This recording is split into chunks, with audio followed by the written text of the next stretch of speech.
No other name that can save, deliver, and restore.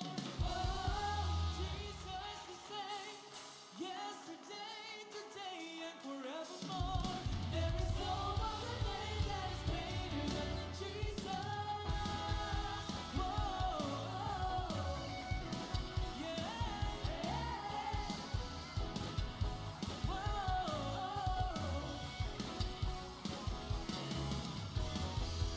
Faithful, powerful, wonderful.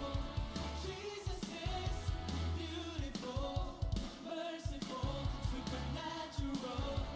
Jesus is highly, mighty, worthy. Jesus is gracious, generous. And there is no other name that is greater than Jesus.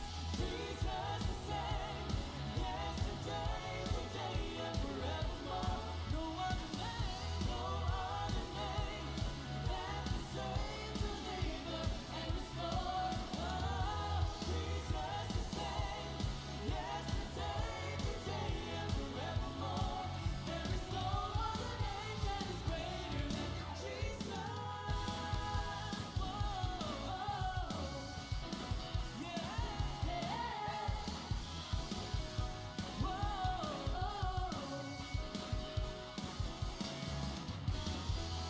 Excellent, magnificent, omnipotent. Jesus is living, giving, loving, and there is no other name that is greater than. No other name that is greater than Jesus. Jesus the same, yesterday, today, and forevermore. No other name, no other name that can save, deliver, and restore. Oh, Jesus the same, yesterday, today, and forevermore. There is no other name that is greater than Jesus.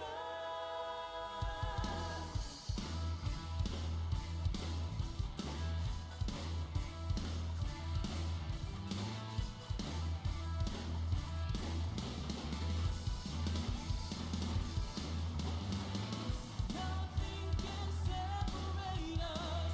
No weapon formed against us can stand up to the name of Jesus. Jesus, no other name. Oh, oh, nothing can separate us. No weapon formed against us can stand up to the name of Jesus. Jesus, no other name. Nothing can separate us. No weapon formed against us can stand up to the name of Jesus. Jesus, no other name. No, no, nothing can separate us. No weapon formed against us can stand up to the name of Jesus. Jesus, no other name. Nothing can separate us. No weapon formed against us can stand up to the name of Jesus. Jesus, no other name that is greater than Jesus. The same, yesterday, today, and forevermore. No other name that can save, deliver, and restore. Oh, Jesus the same, yesterday, today, and forevermore. There is no other name that is greater than Jesus. Whoa,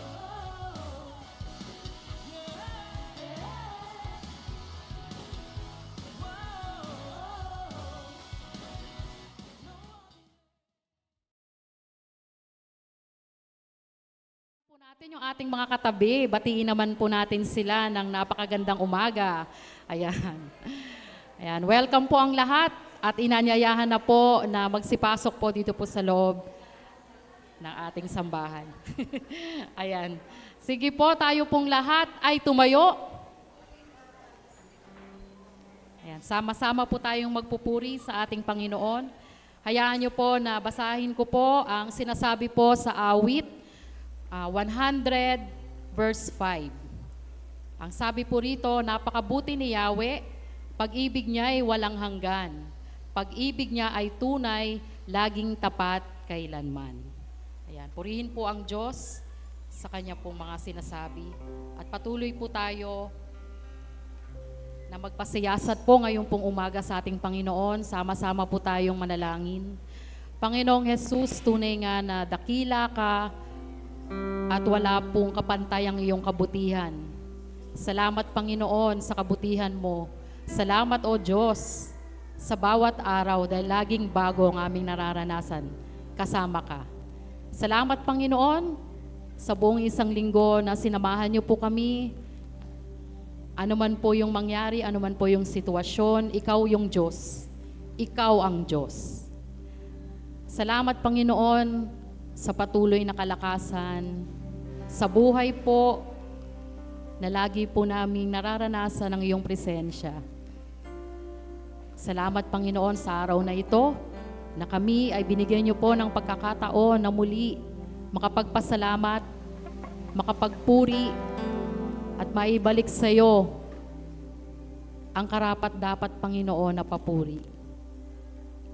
Salamat, O Diyos, at makita niyo po sa aming puso ang aming kaligayahan na ikaw, Panginoon, ay aming masamba at mapapurihan. Salamat, O Diyos.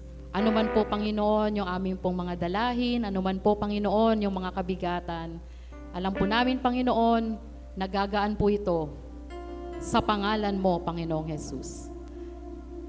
At patuloy, Ama, na sa pagtaas po ng aming kamay, sa aming pagpalakpak, sa aming pagsayaw, sa aming pag-awit, ay mabless po namin kayo. Maluwalhati po namin kayo. At mapangiti po namin kayo, Panginoon, sa aming pagsamba. Tunay nga, Panginoon, na kulang pa po yung aming mga papuri. Lahat po ng mga sinasabi po namin para sa iyo. Para lang maabot namin kayo, O Diyos. Salamat, Panginoon. At patuloy, Ama, na samahan niyo po kami sa oras na ito, sa aming pagsamba, sa aming pag-awit. At dalahin ko po, Panginoon, na ikaw, O Diyos, ay patuloy po naming masamba sa Espiritu at katotohanan. Purihin ka, sambahin ka, sa pangalan mo, Panginoong Jesus. Amen. Amen. Sama-sama po tayong aawit, sama-sama po tayong papalakpakin, sama-sama po tayong magtataas ng kamay sa ating Panginoon.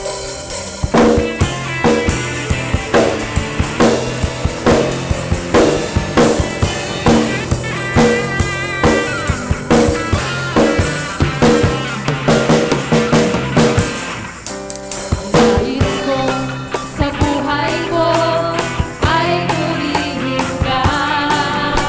Sa aming bansa ay mataas ka at maghari ka.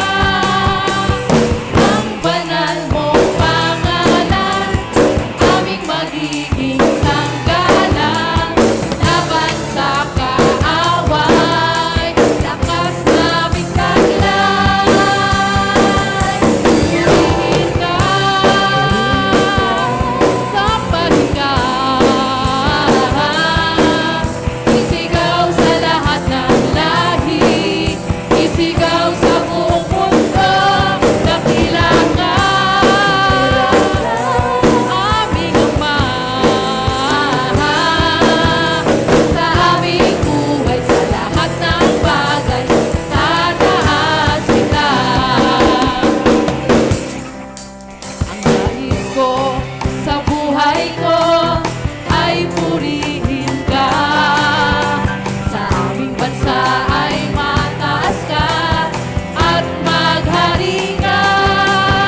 lamang ang dapat mapapurihan.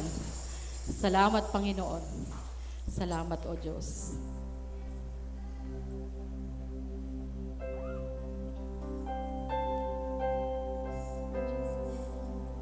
Hallelujah. Hallelujah.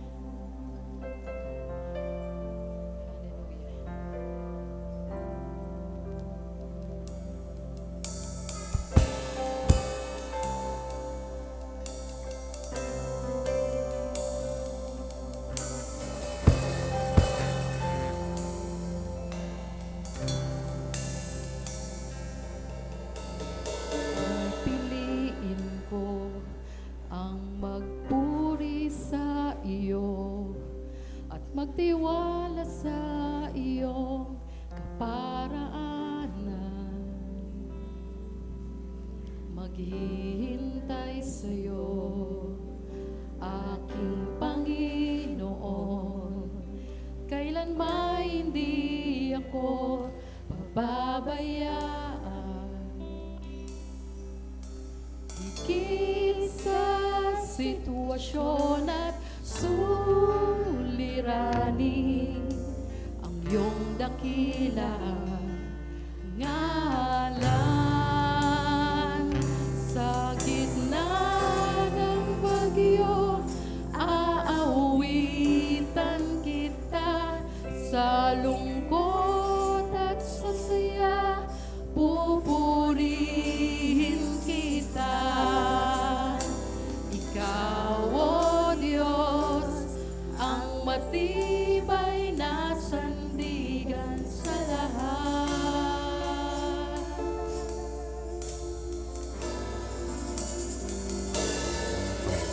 Mabuti ka, O Diyos, sa habang panahon.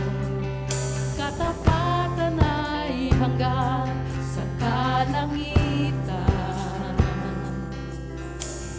Ang biyaya mo ang siyang kailangan ko. Kailanman hindi ako iiwan. Higit sa sitwasyon at suliranin, ang iyong dakilang ngalan. Sa gitna ng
matibay na sandigan sa lahat. Yes, Jesus. Panginoon, kahit anong sitwasyon, Ikaw ang Diyos.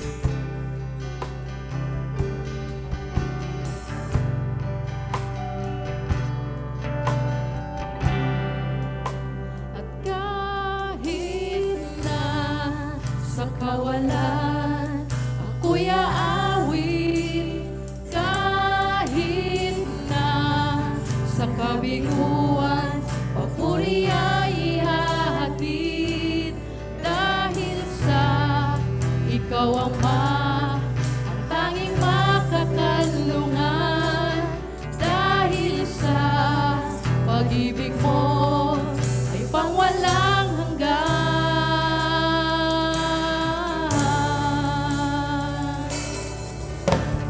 Diyos, Ika'y sinasamba,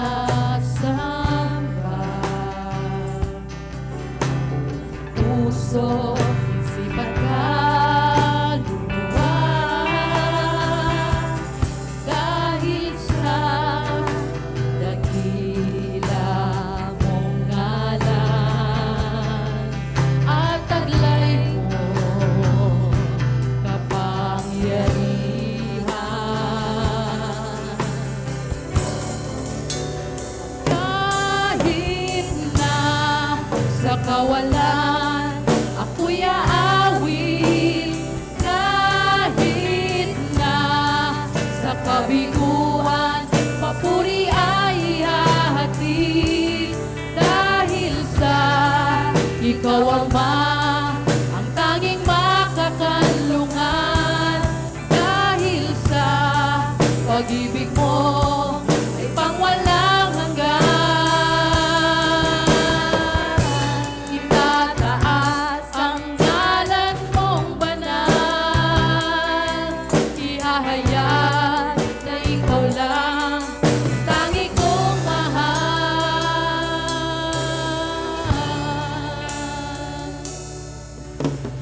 Diyos, Ika'y sinasamba,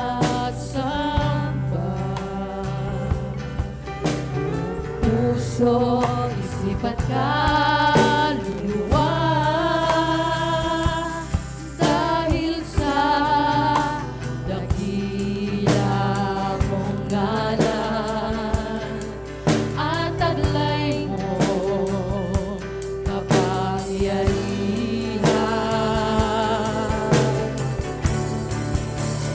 Kahit na sa kawalan ako'y aawit, kahit na sa kabiguan papuri ay ihahatid, dahil sa Ikaw ang tanging makakanlungan, dahil sa pag-ibig mo ay pangwalang hanggan. Itataas ang ngalan mong banal, ihahayag na Ikaw lang ang tangi kong mahal. Itataas ang ngalan mong banal, ihahayag na Ikaw lang ang tangi kong mahal. Itataas ang ngalan mong banal, ihahayag na Ikaw lang ang tangi kong mahal.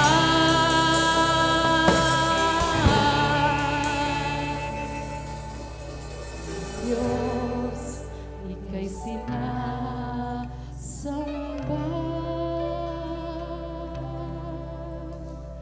Purihin ka, Panginoon. Sa iyo ang lahat ng papuri, sa iyo ang lahat ng pagsamba, ang pasasalamat, ang pagdakila, sa tanging pangalan mo lamang po, Panginoong Jesus. Amen. Amen.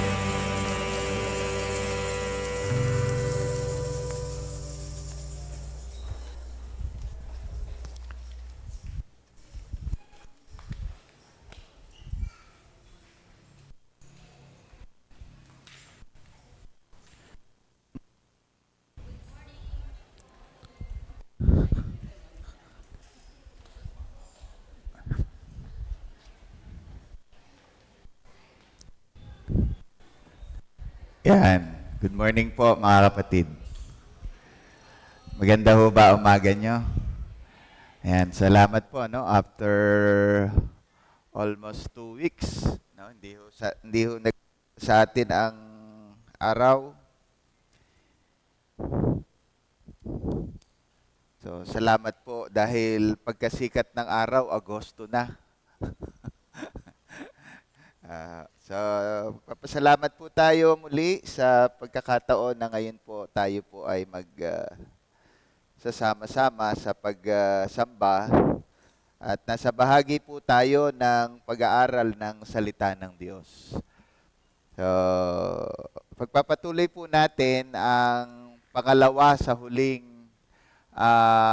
bahagi, no, ng ating talakayin sa ating pag-aaral sa aklat po ng Judas, in the book of Jude.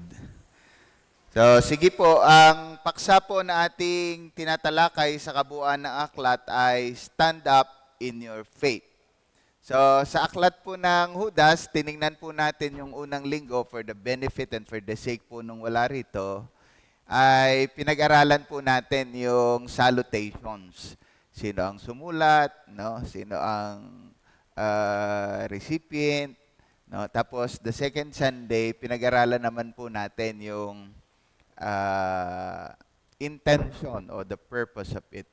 So, taga-tagalawang talata lang po ngayon. And the biggest chunk, ang pinakamalaking bahagi po ay pag-aaralan natin ngayong umaga. Ang pag-aaralan po natin ay mula po sa verses 5 hanggang verses 19. Medyo mahaba-haba naman po ngayon.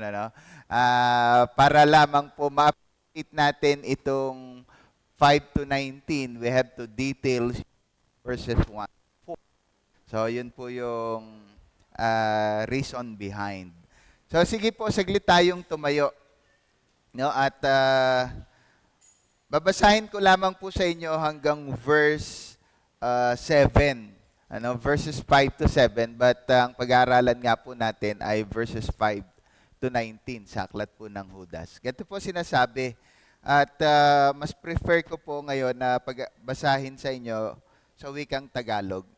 Judas Kapitulo 1, which is isa lang naman pong chapter yan, verses 5 to 19, pero babasahin ko lamang po verses 5 to 7. Kahit na alam na ninyo ang lahat ng ito, nais ko pa ring ipaalala sa inyo na matapos iligtas ng Panginoon ang bansang Israel sa lupain ng Ehipto, pinuksan niya ang mga taong hindi nanalig sa Kanya. Alalahanin din ninyo ang mga anghel na hindi nanatili sa kanilang dating kalagayan at kapangyarihan. Sa halip, iniwan nila ang kanilang tahanan, kaya't sila'y ginapos ng Diyos na di mapapatid na tanikala at ibinalanggo sa malalim na kadiliman hanggang sa sila'y hatulan sa dakilaw ng paghuhukom. And in verse 7 po, alalahanin din ninyo ang Sodoma at Gomora at mga karatig lungsod na nalulong sa kahalayan at di likas na pagnanasa ng laman, kaya't sila'y pinarusahan sa apoy na hindi namamatay bilang babala sa lahat. Pinagpala po tayo ng Diyos sa pagkabasa ng Kanyang salita. Saglit tayong manalangin. Salamat po, Ama, sa katotohanan ng iyong mga salita. Kami po ay sumasamba ngayong umaga at bahagi ng aming pagsamba ay ang pag-aaral nito. Pwede po bang kausapin mo po kami in a personal and yet in a corporate way? Huwag mo pong payagang makinig lang ang aming tainga, kundi payagan mo pong ang aming buong pagkatao, maunawaan, at magkaroon po kami ng tamang tugon. Banal na Espiritu, ikaw po ang talagang mangusap, magpakahayag, at kumilos sa aming kalagitnaan. Luwalhatiin mo ang iyong pangalan, aming Diyos, sa aming kalagitnaan, sa aming buhay, at maging sa pag-aaral ng iyong mga salita. Sa pangalan po ng aming Panginoong Yesus. Amen. Bago ka maupo, pwede po bang muli po, 2 o 3 na malapit sa iyo, sabihan mo, faith mo, ipaglaban mo. Ayan. So, sige po. Sige po, pwede na po kayong maupo, mga kapatid. Sa sandaling ito, atin pong ipagpapatuloy, yung paksap, yung talakayin po natin, stand up in your faith. Kasi tiningnan po natin sa verse 3. Tingnan niyo po, sabi sa verse 3, mga minamahal, lang nais ko sanang isulat sa inyo ang tungkol sa kaligtasan na tinatamasa nating lahat. Ngunit nakita kong ang kailangang isulat sa inyo isang panawagan na inyong ipaglaban ang pananampalatayang ipinagkaloob minsan. Doon po nagmula ang ating paksang pagtatalakay. Sapagkat yun naman po talaga ang intensyon ni Judas, bakit niya sinulatan ang mga minamahal. Yun yung sabi natin, the recipient of this book is the beloved. People who loved by the Lord is scattered throughout the world. Experiencing, mga mananampalataya na nagkalat sa iba't ibang panig na daigdig, na nakararanas ng iba't ibang mga pangyayari at karanasan. Nanawagan po si Judas sa kanila na ipaglaban nila ang kanilang pananampalataya. At sinabi po dito ang mga dahilan. Pagkatapos po nito, atin pong pag-aaralan ang paksa po ngayong umaga na the threefold warning. Sabihin nyo nga po, warning. Ano po ba ang warning? Sasabihin nyo sa akin, babala. Yun po yung Tagalog. Ano po ibig sabihin nun? Ito po ang ibig sabihin ng warning. Ang warning daw po ay, tama po kayo sa pagkakatagalog, babala o paalala, pero ito daw po ay cautionary, alert, notify, advance, or advance notice. Especially in the last 2 weeks, lagi po tayong binubulabog ng alert mula sa NDRRMC. Tama po ba? Di ba? Yung 2:00 ng madaling araw, ka na lang gigising. Bakit? Nag-vibrate yung cellphone mo, tapos wala po siyang pinipiling oras. Bakit? Anong intention? Magbigay ng babala. Bakit? Kasi nga daw po ang babala is an advance notice. Yung bago pa mangyari ang mga bagay, ipinapaalam na sa iyo at binigyan ka na ng panahon para po maghanda. So, yun po yung purpose ng warning. Yun po yung babala.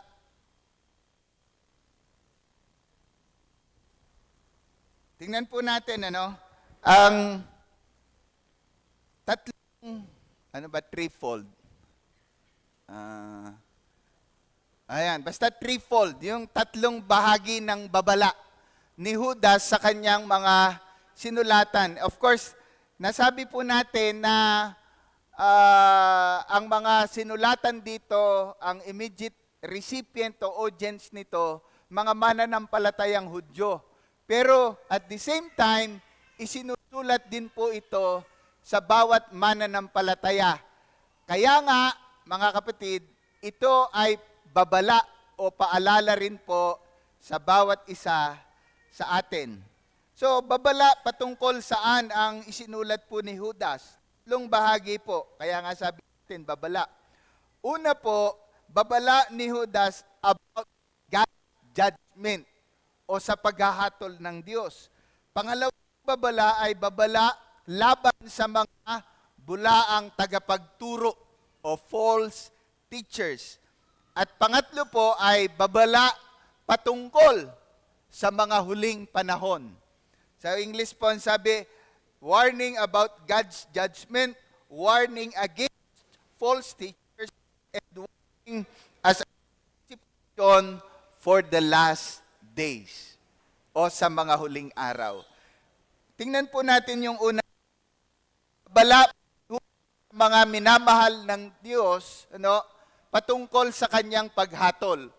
Ibig sabihin, ipinapatuklas, pinananawagan ni Judas sa mga mananampalataya, ipaglaban mo ang iyong pananampalataya. Bakit? Kasi darating ang panahon, maghahatol o hahatulan ng Diyos ang lahat. Anong ebidensya? Anong katibayan? Tingnan po natin sa verse 5, sa unang talata. Tingnan nyo po makikita nyo po ang paghatol ng Diyos sa mga hindi sasampalataya. Bakit? Sa verse 5, ibinigay niyang halimbawa, ang mga Israelita. Tingnan niyo po ang mga Israelita. Ang mga Israelita, pinalaya niya sa Ehipto. Tama ba? Di ba? Sabi po sa verse 5, kahit na alam na ninyo ang lahat ng ito, nais ko pa ring ipaalala sa inyo. Tingnan niyo po yung word na yun. It's a warning. Hindi lamang po basta ito a reminder, but it is also serves as warning na matapos iligtas ng Panginoon ang bansang Israel sa lupain ng Ehipto, ano daw po ginawa niya? Pinuksan niya ang mga taong, sino daw? Hindi nanalig sa Kanya. Ipinrovide ng Diyos ang kaligtasan sa pamagitan ng Panginoong Yesus. Pero sabi po ni Judas, ipaglaban nyo ang inyong pananampalataya. Bakit? Darating ang panahon, may mga nanampalataya pero tumatalikod at tatalikod din. At ang halimbawa na ipinakita ay ang bansang Israel. Alam po natin sa kasaysayan, sino lang ang nakapasok sa lupang pangako? Hello, sino lang?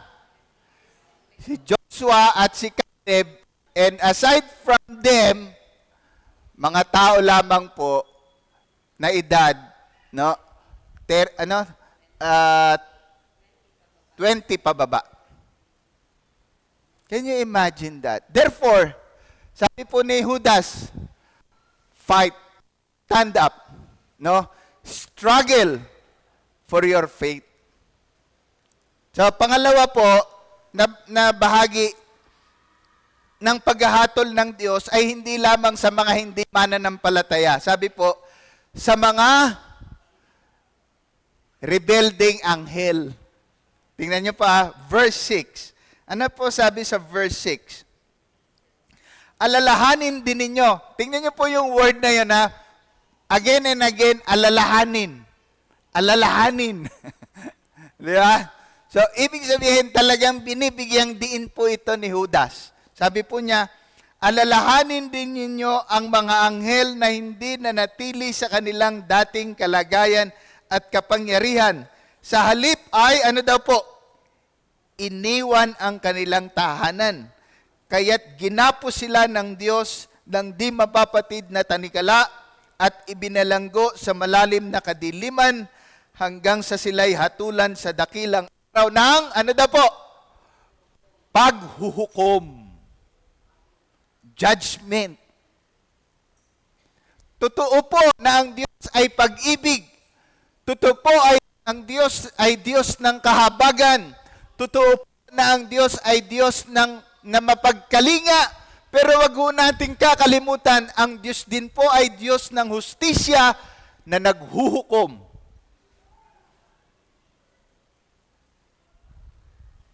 Wag ho tayo maging bias, na yung pagmamahal at pag-ibig at habag lang ng Diyos ang ating binibigyang pansin.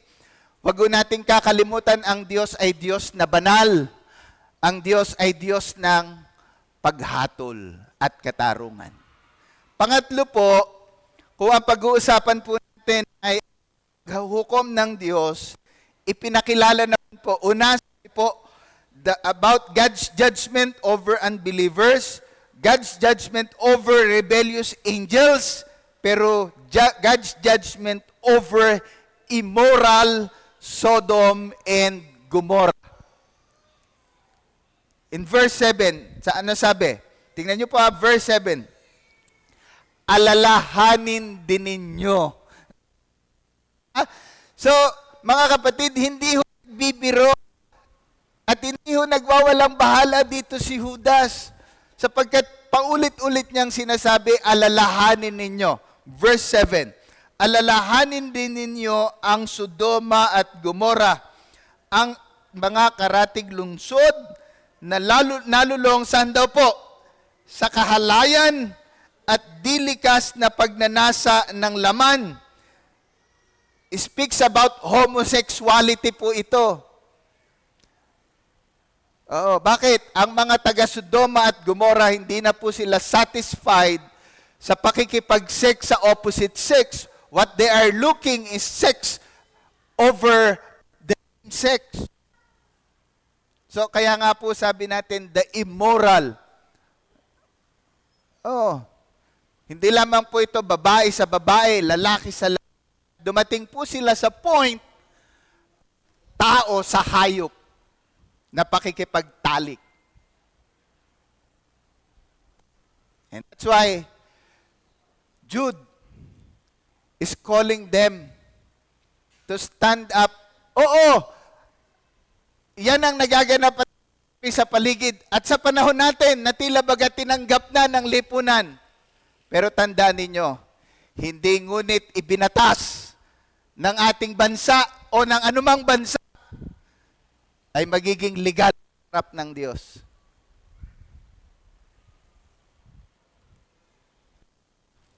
Ano sabi? Sabi po, kahit sila'y pinarusahan ng Diyos, saan daw po? Sa apoy na hindi namamatay, para ano? Bilang babala sa lahat. Grabe po, ano? Kaya nga po, napakaganda nung intro ni Judas eh. He laid a strong, a solid foundations. Why? Because he will storm them ano, with the reality of life over their faith. Na ano? That God, ano, even though God is a God of love, even though God is a God of mercy, is the same time, He is a God of justice that will judge. Sino-sino? Yung mga di mananampalataya, yung mga rebellious, at yung mga immoral. Actually, pagdating po sa nata, sabi nga, ni huwag kayong kakain kasama nila. Oh. Yung mga ganitong klaseng tao. Ni huwag kayong kakain kasama nila. So, yun po yung babala po ni Judas. Tingnan nyo po, no? Isang quotation po na sinabi ni Sandra Brown. Fool o ang hangal is someone who ignores warning sign. Ulitin ko po, ang mga hangal daw po ay ang mga tao na binabaliwala ang mga babala. Come to think of it, mga kapatid, tingnan nyo po, ano, sabi naman po ni Solomon in the book of Ecclesiastes, pakinggan nyo po mabuti, for God will bring every act to judgment, everything which is hidden, whether it is good or evil. Baka po mas makatutulong na mabasa rin po natin ito sa Tagalog para po mas maging maliwanag po sa bawat isa sa atin. Sabi po, Mangangaral chapter 12 verse 14. Ang sumulat din po nito ay si Solomon. Tingnan niyo po, sabi niya, huling-huling talata po ng Mangangaral.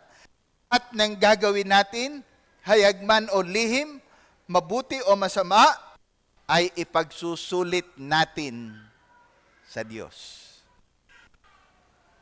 So, ipaglaban mo pananampalataya, mga kapatid. Bagamat ang mga mo gumagawa nangongopya, nagkakating class,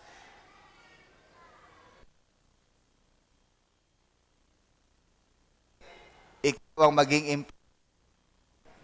kung ang mga ay 8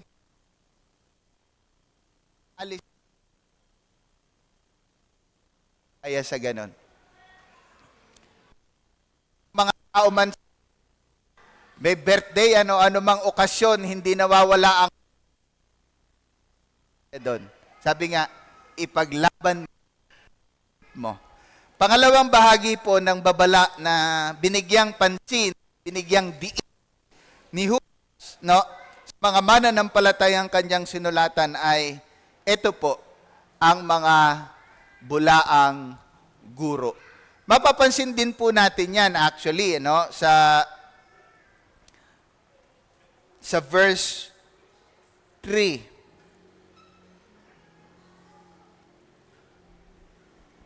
Verse 4. Tingnan nyo po, no? Sapagkat lihim na nakapasok, sino daw po sa inyong samahan, ang ilang taong ayaw kumilala sa Diyos. So, ibig sabihin, ang mga mananampalataya talagang napasok, na-penetrate. Yun po yung binigyang pansin at binigyang din po natin last Sunday. Who are those people? Binigyan naman po ng identifications, ano? So, madali naman po palang ma-discern. Madali naman po palang makilala. Bakit? Kapag ka po may mga kapatiran tayo dito, na pagkatapos nating sumamba, aayain kang magsugal, aayain kang maglasing, aayain kang gumawa ng mga bagay na hindi nakalulugod sa Diyos, napasok na po tayo. Kaya tingnan mo pong mabuti yung katabi mo. Saan ka aakayin yan paglabas natin ng simbahan? Saan tayo dadalhin yan paglabas natin ng simbahan?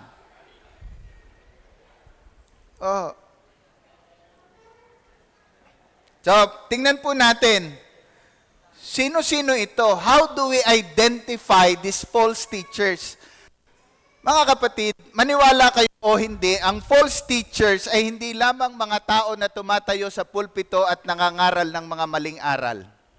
Ang iyong telebisyon at ang iyong gadget ay isang uri ng mga false teachers. Lalo na po, ang gusto lang nila kumita ng malaki. Isipin ninyo ha, may kinalaman po sa iba't ibang mga produkto. Napapansin nyo po ba? Di ba? Parang gusto nilang maging magandang-maganda ka. Para lang ano? Para lang bumili ng produkto nila. Di ba? So, hindi lamang po yung mga tagapangaral. Pero si Judas po, ipinakilala po niya, in-expose niya, how do we identify these false teachers? Tingnan niyo po sa verse 8 and verse 9. Ang sabi po, tingnan niyo ganyan din ang mga taong ito dahil sa kanilang mga pangitain ay dinudungisan nila ang kanilang sariling katawan. Hinahamak nila ang mga may kapangyarihan, nilalait ang mga mariringal na anghel. Tingnan niyo po sa verse 9, kahit si Miguel na pinuno ng mga anghel, nang makipagtalo siya sa dyablo tungkol sa bangkay ni Moises, ay hindi nangahas gumamit ng paglalapastangan. Ang tanging sinabi niya ay, parusahan ka nawa ng Diyos. Paano po ipinakilala ni Judas ang mga false teachers? Sila po ay mga self-centered. Sabihin nyo nga po, self-centered. Ibig sabihin, kung ang sentro na lang ng buhay mo ay ang sarili mo, isa ka sa false teachers.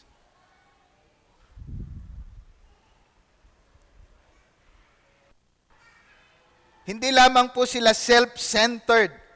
They are, sabi po in verse 10, blasphemous.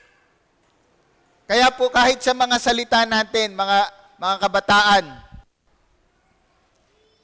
ingat kayo, hindi ngunit binibigkas ng mga kapwa nyo kabataan na maganda sa pandinig ninyo, di ba?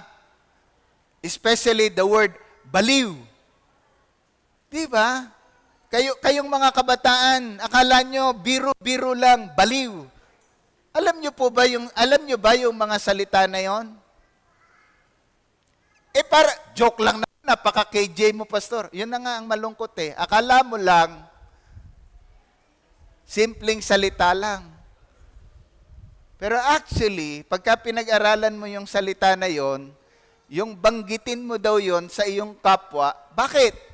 Kasi nilikha tayo ayon sa larawan ng Diyos eh. Tapos sasabihin yung kapwa mo ng ganun.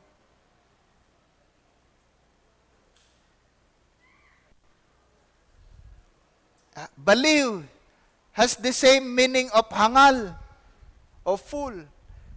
And if you judge others with that, or you curse others with that word, you are cursing God's creation.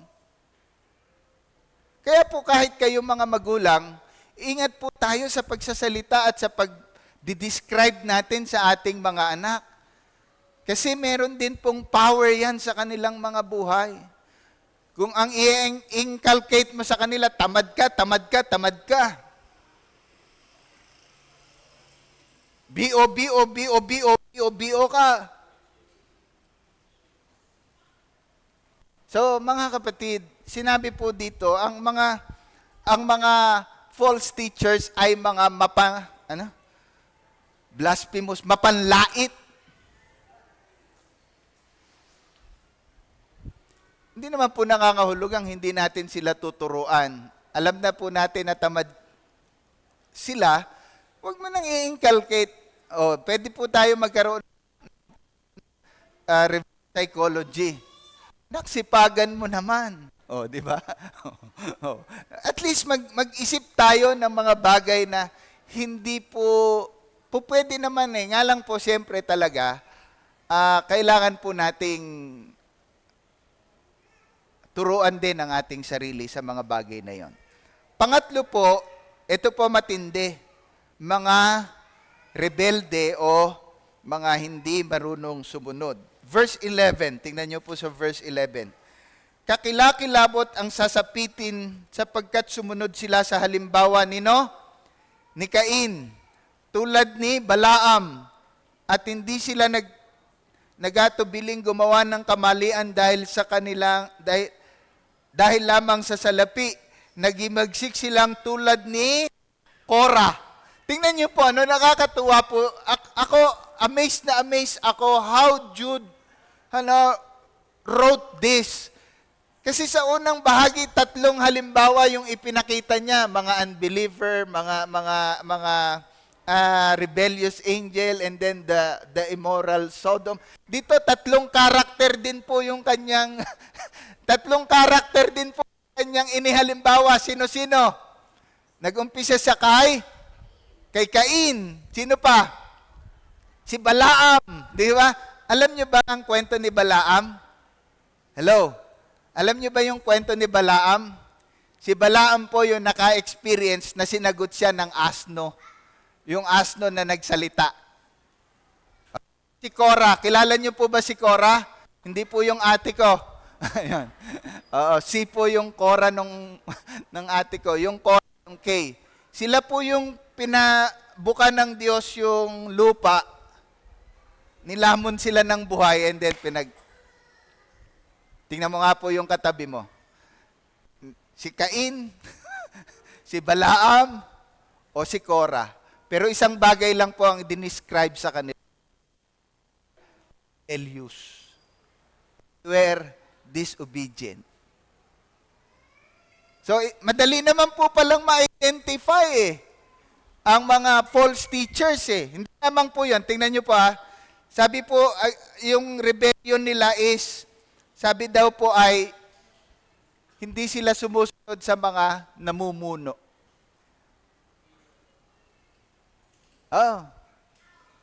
Yung mga ansabi po, mas magaling pa sa pastor, ayaw namang magpastor. Yun pong mga mas magaling pa sa leader, ayaw namang maging leader.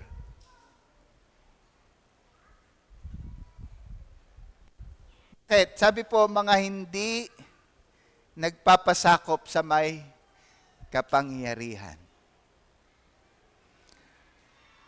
And panghuli, madali naman daw po palang ma-identify. Kasi nga po, itinala na po ni Judas eh. Paano po natin makikilala ang mga bulaang tagapagturo? Tingnan nyo po, sabi po niya, mga mabababaw, swallow. Ano? Tingnan nyo po sa verse 12 hanggang verse 13. Ano sabi niya?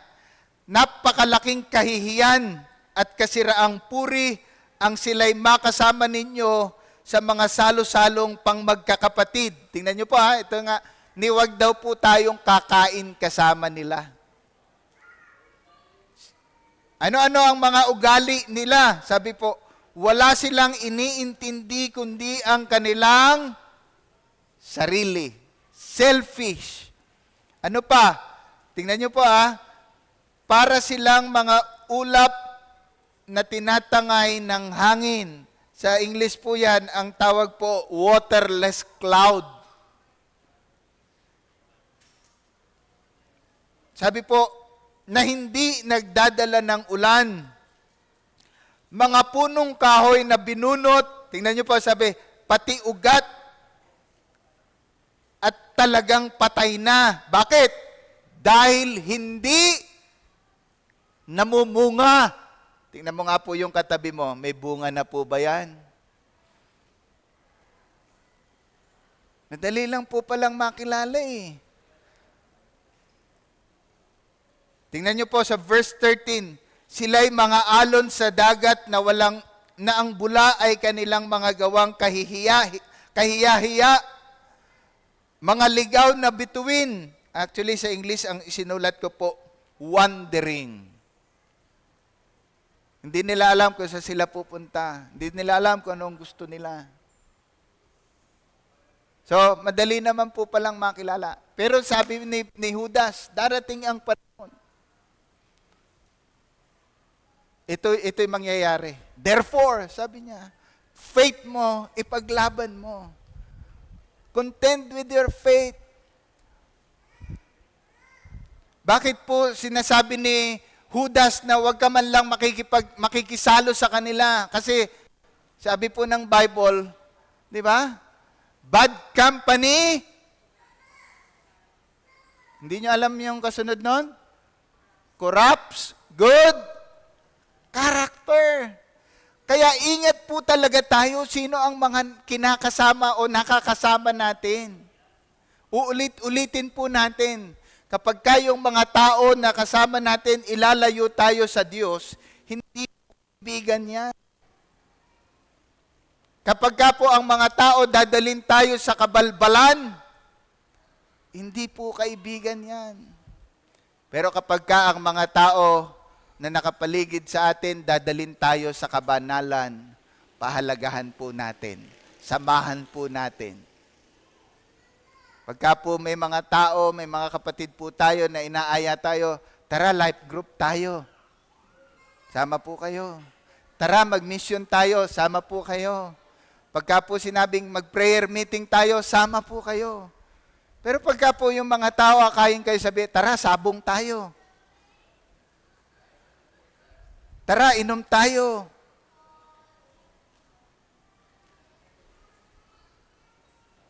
Sabi po, huwag kayong makikipag salamuha sa kanila.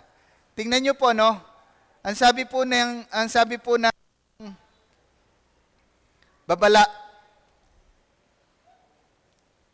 ayon po kay James Russell Lowell. Andiyan ba, anak? Di ba? Basa nyo nga po. Ready? Ay, nawala.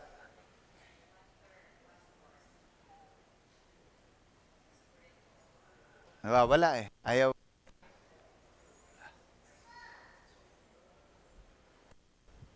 Bago po yan, ano? Sige, yan na lang muna. Pakibasa nyo po. Ready, go. A wilderness of warning po yan, ano?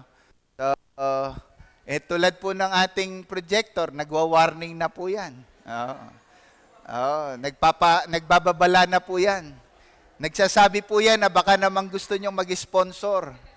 Matagal na raw po ang serbisyo niyan, mag-iisang dekada na. Kasi 5 years na po kami rito, inabot na po namin yan eh. Bago pa po kami dumating, matagal na rin daw po yan. Kaya yan, nagwa-warning na. Baka po ganyan ang buhay po natin, ha? Nagbababala na. Pero hindi po natin pinapansin. Anyway, hayaan nyo ang Diyos ang mag-convict sa inyo. Ito po ang babala ni Ezekiel. Wala po dyan. Hindi ko po naipasulat. Ito po yung babala ni Ezekiel, 22:28. Maganda po ito na makita po ninyo eh. Para ma-notice natin sino yung mga false teachers. Tingnan nyo po, sabi po. Of course, magkakamag-anak po ito ha. Isang grupo po ito. False teachers, false prophets, tsaka false Christ. Mga bulaang propeta, bulaang tagapagturo, at mga bulaang Kristo. Ito po ang babala po ni Ezekiel. Pasinin nyo, no? Even during the Old Testament time, binabanggit na ang mga false teachers, false prophets. Sabi po ni Ezekiel, in Ezekiel 22:28, pinagtatakpan ng kanilang mga propeta ang mga kasalanan nila sa pamamagitan ng mga hindi totoong pangitain at mga hula. Sinasabi nilang iyon daw ang sinasabi ng Panginoong Diyos kahit hindi ito sinabi ng Panginoon. Di ba? So nakakalungkot na katotohanan, meron po tayo mga kapatid na nabibiktima pa rin. Bakit? Kasi nga po, una, hindi nila tinanggap ang babala. Pero pangalawa, hindi po nila ipinaglaban ng kanilang pananampalataya. Panghuli, nababala po na sinabi ni Judas sa kanyang mga sinulatan, ang sabi po is the anticipations of the last days. Yung darating ang panahon at ang mga huling araw. So tingnan po natin sa huling bahagi. Verse 14. Tungkol din sa kanila ang pahayag ni Enoch nakabilang sa 7 saling lahi mula kay Adan. Dumarating ang Panginoon kasama ang kanyang libu-libong mga banal upang hatulan ang lahat, paparusahan niya ang lahat ng ayaw kumilala sa Diyos dahil sa kanilang mga kasamaan at paglapastangan sa Diyos.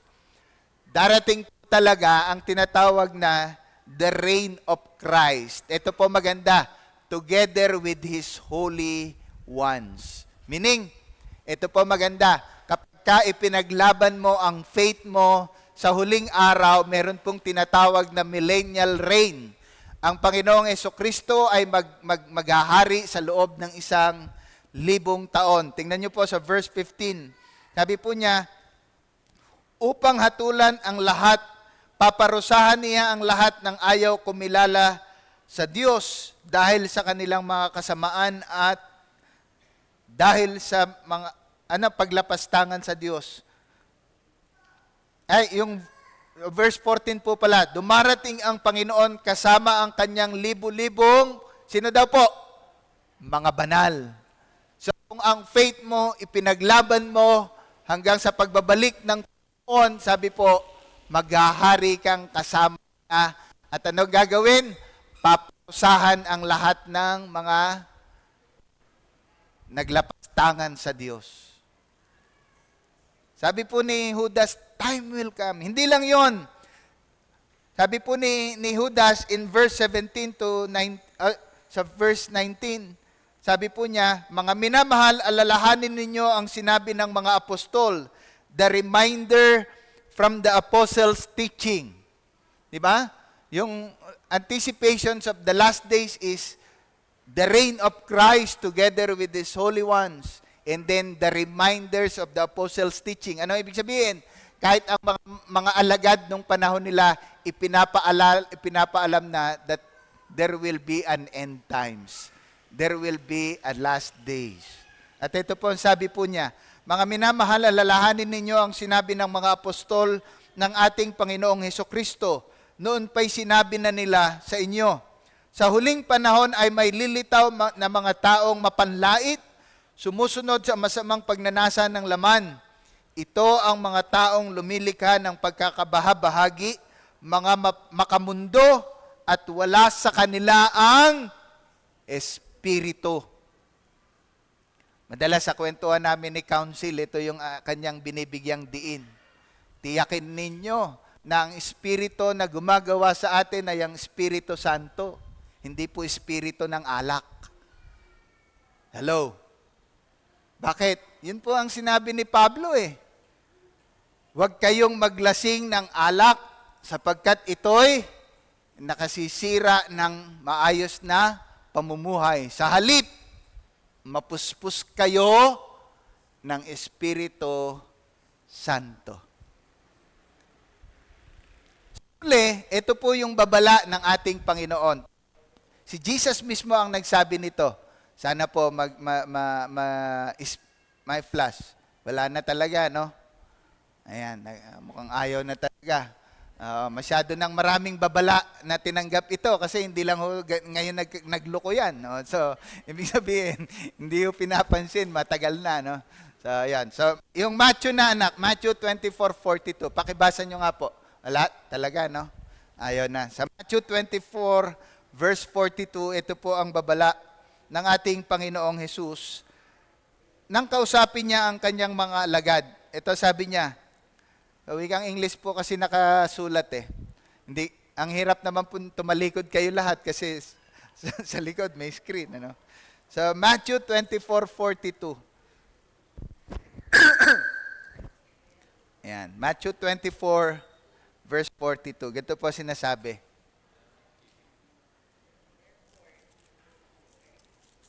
So, wikang Tagalog ko na po babasahin. Sabi po rito si Jesus po ang nagsasalita, sabi po niya sa mga alagad, at kung hindi pinaikli ng Diyos ang mga araw na iyon, walang taong maliligtas. Ngunit alang-alang sa mga, 42 po, mali ako ng binabasa. Yan, verse 42. Kaya't maging handa kayo dahil hindi niyo alam kung kailan darating ang Panginoon. As we conclude, tingnan niyo po, no, bilang conclusion sa ating pong pag-aaral ngayong umaga, mga kapatid, ang mga mananampalataya ay binigyang babala ni Judas. Judas gives them warning about God's judgment against false teachers and anticipation for the last days. Therefore, he called them to stand up to contend in their faith. Binabalaan po ni Judas ang kanyang mga sinulatan, no? Patungkol sa paghuhusga o paghuhukom ng Diyos, patungkol sa mga bulaang tagapagturo at patungkol sa mga huling araw. Kaya ang panawagan po ni Judas sa mga mananampalataya, faith mo, ipaglaban mo. Bilang hamon, mga kapatid, tingnan niyo po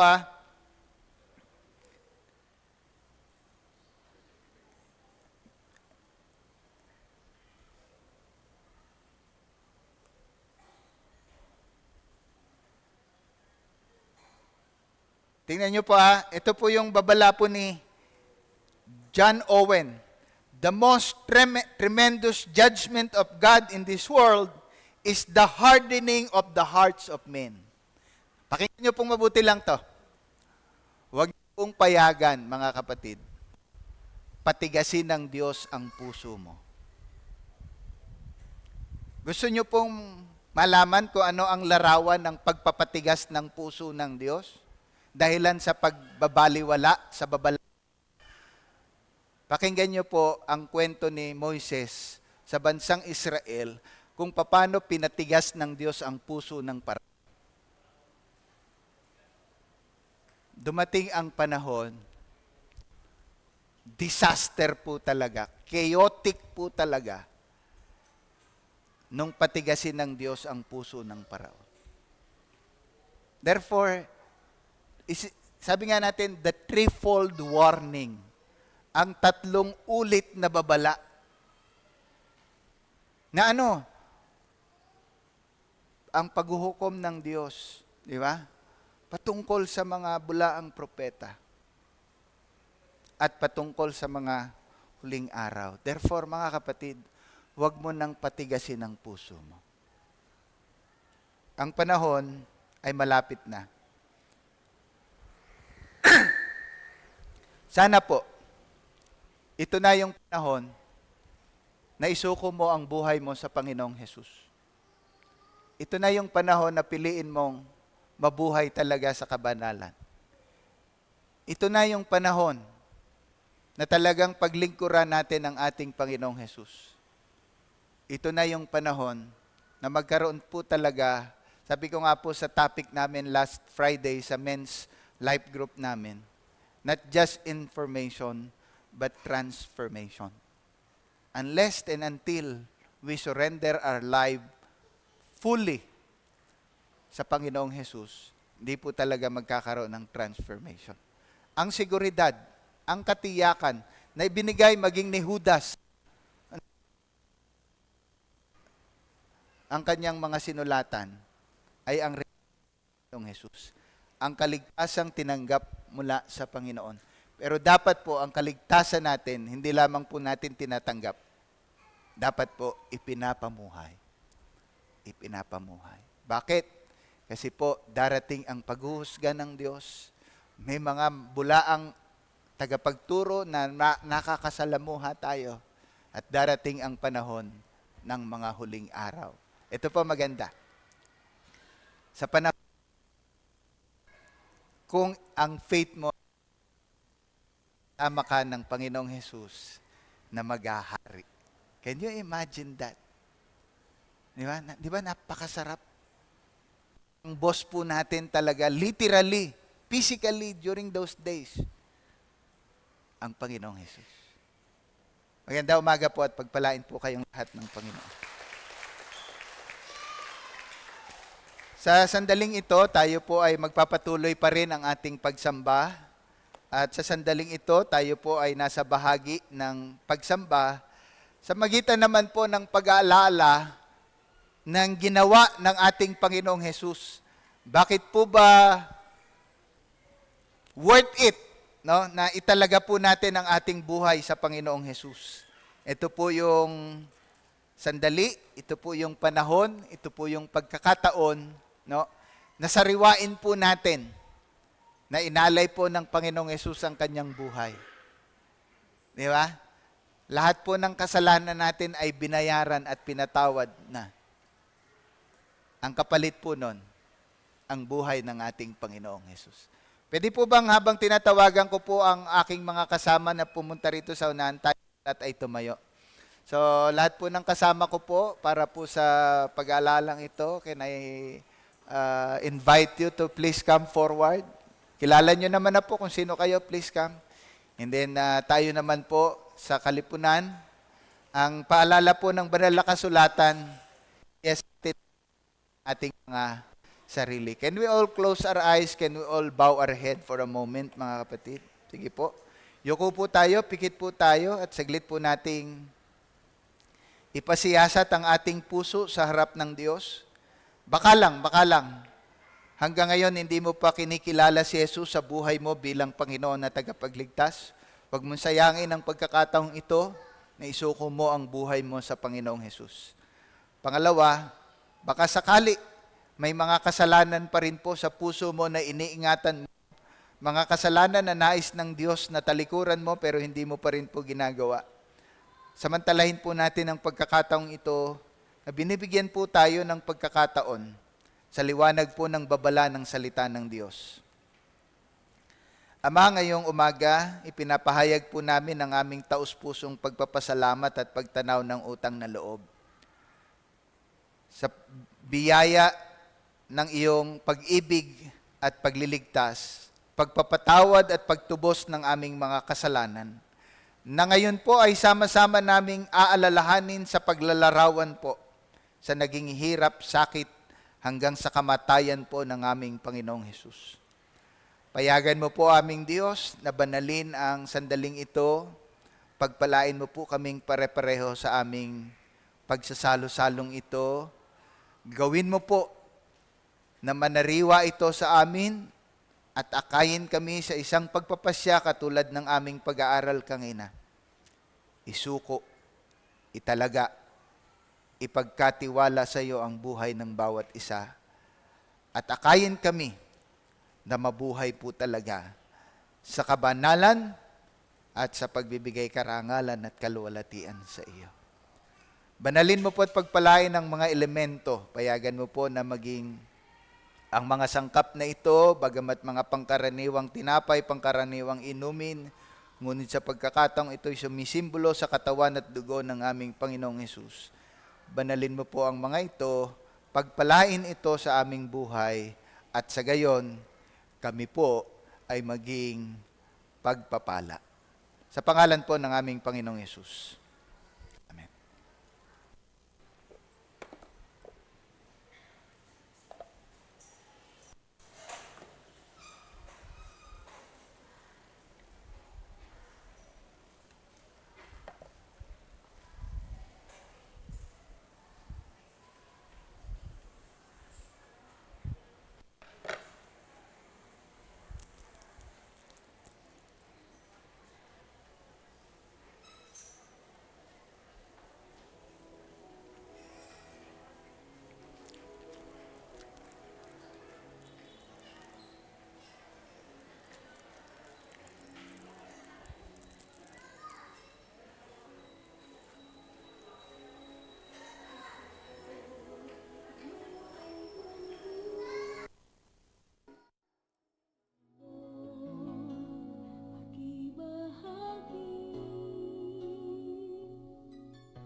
Lahat ay tumayo, mga kapatid.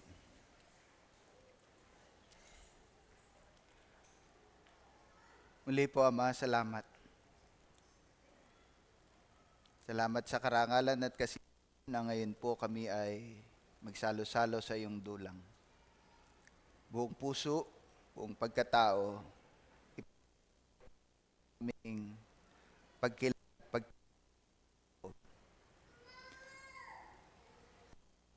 po aming Diyos. Sapagkat ito ang aral ng Panginoon at ibinibigay ko naman sa inyo nung gabing siya ipagkain. Ang Panginoong Isus ay dumampot ng tinapay, nagpasalamat at pinagpirapiro sa iyon at sinabi, ito ang aking katawan na inihandog para sa inyo. Gawin ninyo ito bilang pag-aalaala sa akin. Mga kapatid, sama-sama po nating tanggapin ang tinapay na simbolo ng katawan ng ating Panginoon.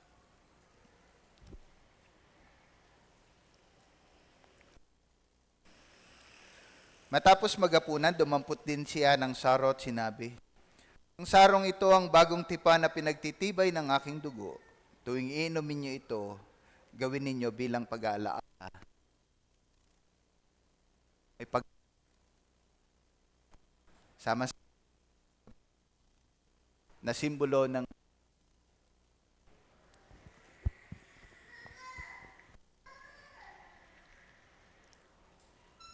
sapagkat kayo na ito at iinom sa sarong ito, ipinapahayag ninyo ang kanyang kamay hanggang sa kanyang muli. Pangalan, kasiyahan, at pagtanaw ng utang na loob sa iyo ang sama-sama naming pagsasalo-salo. Payagan mo pong ang biyaya nito, ma-enjoy po ng bawat isa. Kami sa pagsusulong ng iyong kaharian, sa paggawa ng mga alagad, at sa pagganap ng iyong kalooban. Sa pangalan po ng aming Panginoong Yesus. Amen. God bless you all po.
Sige po, sa ating pong pagpapatuloy po, sa ating pong pagsamba at parangal po sa ating Panginoon ngayong umaga. Sige po, tayo po tumayo. Isa na po ay pagbigay galang po sa ating Diyos.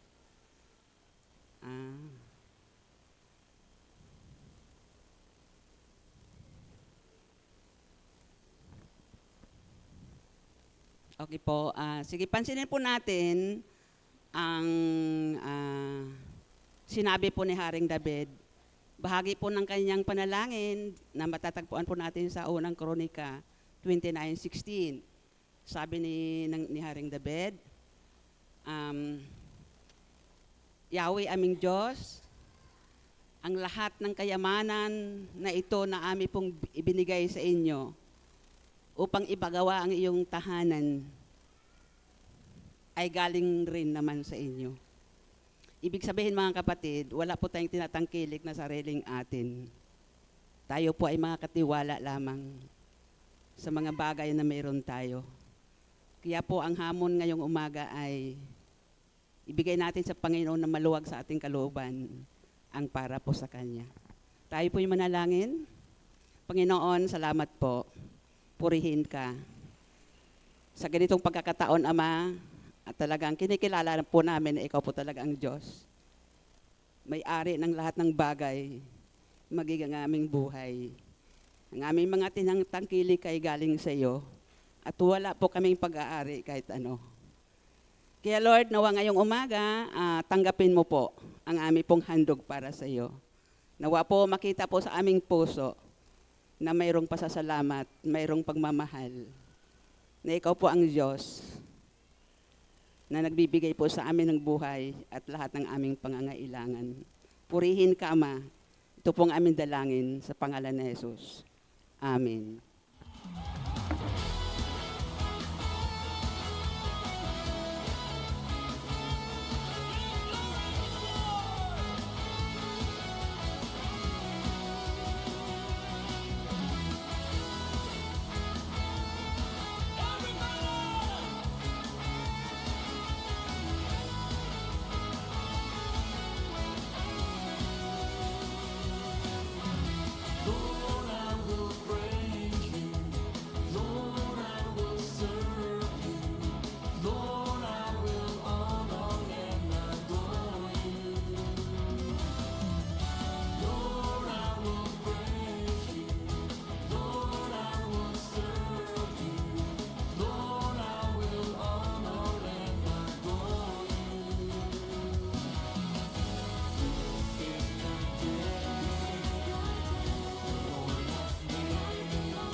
Sa pagkakataon pong ito, bilang pagsamba sa ating Panginoon, nanya pong muli ang lahat na tumayo. At sa pagkakataon pong ito ay ini-encourage po ang bawat isa po sa atin na patuloy tayong magpasalamat sa Lord. Alam naman po natin kung gaano naging kabuti ang Diyos sa buhay ng bawat isa. Hindi lamang po sa mga bagay na material, kundi alam natin sa mga bagay na mas mahalaga, patuloy tayong pinupuno po ng Panginoon. Sabay-sabay po tayo sa pagkakataong ito na dumulog ng may patuloy na pagpapakumbaba sa harapan ng ating Diyos at atin pong banggitin ang ating pong mga pagpapasalamat sa Panginoon. Opo, aming Diyos, Ama, na makapangyarihan sa lahat, kinikilala po namin, Panginoon, ang iyong kabutihan, ang iyong pong katapatan na palaging bago tuwing umaga. Nagpapasalamat po kami sa kabila po ng aming pong mga pagkukulang, pagwawalang bahala. Nananatili kang mabuti at nananatili kang tapat sa bawat isa po sa amin. Maraming pong salamat, Panginoon. Totoo po na hindi po namin kayang tumbasan ng mga panalangin ng pagpapasalamat ang lahat ng mga dakilang bagay na patuloy mo pong ginagawa. Patuloy mo pong ipinaparanas sa bawat isa po sa amin. Aming Panginoon, mula po sa kaibuturan ng aming puso, buong kagalakan po, ipinapaabot po namin sa iyo ang aming pagpupuri at ang aming pong pagpapasalamat. Salamat sa bawat sandali ng iyo pong kalakasan ay laging sapat sa bawat isa, sa provisyon sa bawat araw, sa kalakasan ng aming mga lupang katawan na nagagamit po sa mga pagtatrabaho, paghahanap buhay, sa mga gawaing bahay. Panginoon, marami pong salamat sa kapayapaan, sa kagalakan, Panginoon, sa pagmamahal na nararamdaman namin mula sa iyo at maging sa mga tao na nakapaligid sa amin. Maraming salamat po.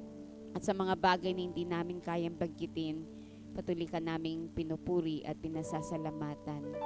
Sa oras din po na to, Panginoon, kami din po ay patuloy na nakikisaya, nakikigalak, Panginoon, sa mga anak mo na iyong pinasapit sa kaarawan ng kanilang buhay.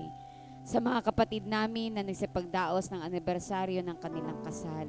Ikaw aming Panginoon, ang aming patuloy na sinasampalatayanan. Katulad nga po ng binanggit sa iyong mga salita, maging ang mga kayamanan namin ay buhat na nagmumula sa iyo, mga bagay na tinatangkilik namin. Ikaw ang pinagmumulan.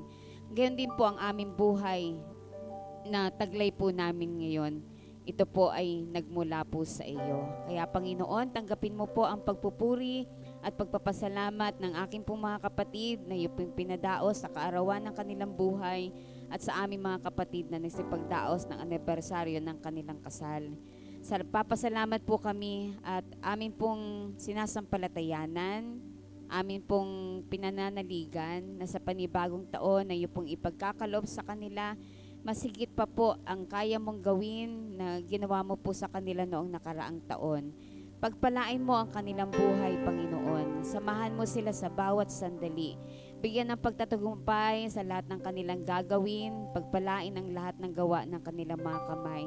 Pero hayaan mo din po, dahilan sa buhay na iyo pong ipinagkaloob sa panibagong taon ng pagsasama, piliin po ng aking mga kapatid na ang kanilang buhay na taglay, ipaglingkod sa iyo, Panginoon. Bigyan ka ng karangalan sa bawat araw ng kanilang mga buhay. Loobin mo, Panginoon, ang nag-uumapaw na kagalakan, kapayapaan, pagmamahal, ang dumaloy at iparanas at ipatanggap mo po sa bawat isa po sa kanila.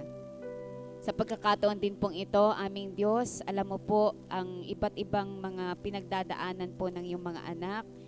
Marahil sa kalipunan po namin ngayon at sa mga kasama po namin na sumasamba sa iyo online, meron po silang mga problema, Panginoon. Amin po itong inilalapit po sa iyo. Anumang pong uri ng suliranin, Panginoon, katulad ng sabi mo sa iyong mga salita, cast all our cares upon you, for you cares for us. Pagkatiwala namin sa iyo ang aming mga kabalisahan, sapagkat ikaw na aming Diyos ang nagmamalasakit sa amin. Marami pong salamat, Lord, sapagkat nagkikare ka po sa bawat isa. At ayaw mo po na mabigatan po kami. Kaya tulungan mo po sila sa kanilang mga pasanin. Bigyan mo sila ng kagaanan at bigyan mo ng kalutasan ang lahat ng suliranin na kanila pong pinagdadaanan. Makatitiyak po kami ng pagtatagumpay, Panginoon, sapagkat ikaw na po ang unang nagtagumpay. Marahil po sa aming kalipunan din ay meron pong mga may sakit at karamdaman.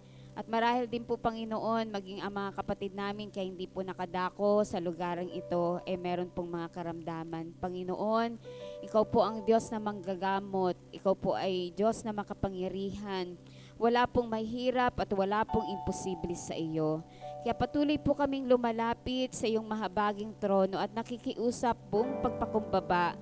Aming Panginoon, ipatanggap mo po ang iyong kagalingan sa aming pong mga kapatid na meron pong mga sakit at karamdaman.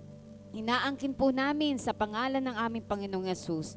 Ipapadaloy mo sa kanilang mga lupang katawan ang iyong kapangyarihan at sa oras po na to, Panginoon, ipatanggap mo po ang kagalingan sa kapurihan po ng iyong dakilang pangalan. Ama, sa oras din po na to, patuloy din po naming inilalapit ang aming bansa. Pagpalain mo po ang aming bansa. Pagpalain mo ang lahat ng namumuno. Pagpalain mo po, Panginoon, ang kabuhayan at ekonomiya ng aming bansa. Patuloy mong pagkalooban ng kapayapaan, Panginoon, ng aming bansa. At higit sa lahat, kung papaano nangyayari ang iyong kalooban sa langit, ganun din po, Panginoon, mangyari ang iyong kalooban sa aming bansa at maging sa aming pong barangay San Pedro. Pinagpapala po namin ang aming kapitan at ang lahat po ng mga kawani ng barangay.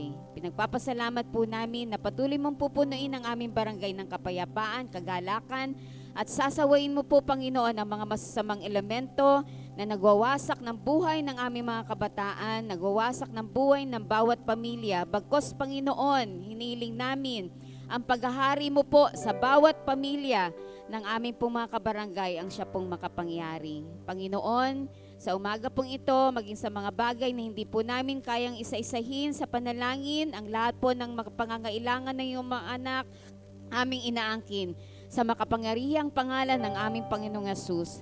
Ito po, Panginoon, ipatatanggap mo po sa bawat isa po sa amin para lamang sa kaluwalhatian at karangalan ng iyong dakilang pangalan. Ang lahat ng ito ay aming inaangkin sa makapangyarihang pangalan ng aming Panginoong Yesus. Amen.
sama-sama sinasabi, patuloy naming sasabihin, hindi kami papapagod, di kami magsasawang sabihin, tanging sa iyo, para sa iyo, at sa iyo lamang po talaga, ang lahat ng kaluwalhatian, karangalan, papuri at pagsamba. Kalaki po nito, Ama, ang pakiusap na sa aming pansamantalang pagtatapos, sa aming pansamantalang pag-iwahiwalay, kami na naririto sa bulwagan at sila't kaisa namin online, pwede po bang i-dismiss mo kami ng iyong pagpapala sa pagtataas ng kamay ng iyong anak? Pagpalain pa kayo ng Panginoon at ingatan, paliwanagin pa ng Panginoon ang kanyang mukha sa inyo at mahabag pa sa inyo.